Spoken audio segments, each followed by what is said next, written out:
നല്ല ഒരു ഇമേജ് കിട്ടുമ്പോൾ അതിലൊരു സ്പെസിഫൈഡ് കളർ നമുക്കത് നമ്മുടെ കളർ പാലറ്റിലേക്ക് ആഡ് ചെയ്യാനായിട്ട് ഹെൽപ്പ് ചെയ്യുന്ന ടൂളാണ് ഐ ഡ്രോപ്പർ ടൂൾ.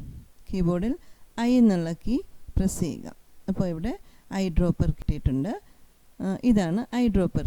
ഇവിടെയും നമ്മൾ റൈറ്റ് ക്ലിക്ക് കൊടുത്തു കഴിഞ്ഞാൽ then eye dropper tool, colour sampler tool, measure ടൂളൊക്കെ ഉണ്ട്. വിശദമായിട്ട് നമുക്ക് പിന്നീട് പഠിക്കാം. സ്പെസിഫൈഡ് കളറിൽ ക്ലിക്ക് ചെയ്താൽ ഇപ്പോൾ ഈ ഒരു കളർ കിട്ടാൻ ബാക്ക്ഗ്രൗണ്ട് കളറിലാണ് ഇപ്പോൾ ഇത് കളർ സെറ്റ് ആയിരിക്കുന്നത്.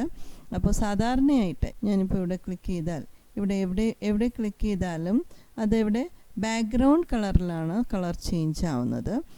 നോർമലി നമുക്ക് ഫോർഗ്രൗണ്ട് കളറാണ് ചേഞ്ച് ആവേണ്ടത്. അതെന്താണെന്ന് നോക്കാം. ഇവിടെ ഈ കളർ പാലറ്റിൽ ഇവിടെ ബാക്ക്ഗ്രൗണ്ട് കളറാണ് സെലക്ട് ചെയ്യപ്പെട്ടിരിക്കുന്നത്. അപ്പോൾ ഇവിടെ നമുക്ക് ഫോർഗ്രൗണ്ട് കളർ സെലക്ട് ചെയ്യുക.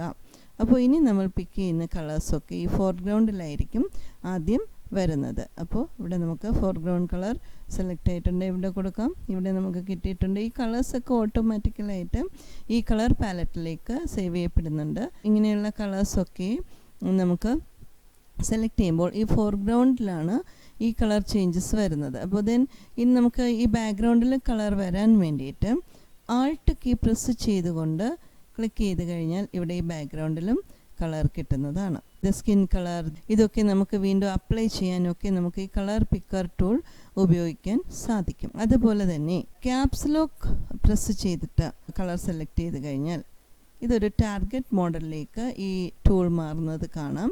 അപ്പോൾ നമുക്ക് ആ പിക്ചറിൻ്റെ എക്സാക്റ്റ് ആയിട്ടുള്ള 1 പിക്സൽ തന്നെ നമുക്ക് കളക്ട് ചെയ്യാൻ സാധിക്കുമെന്നുള്ളതാണ്. ഇതാണ് ഐ ഡ്രോപ്പർ ടൂൾ.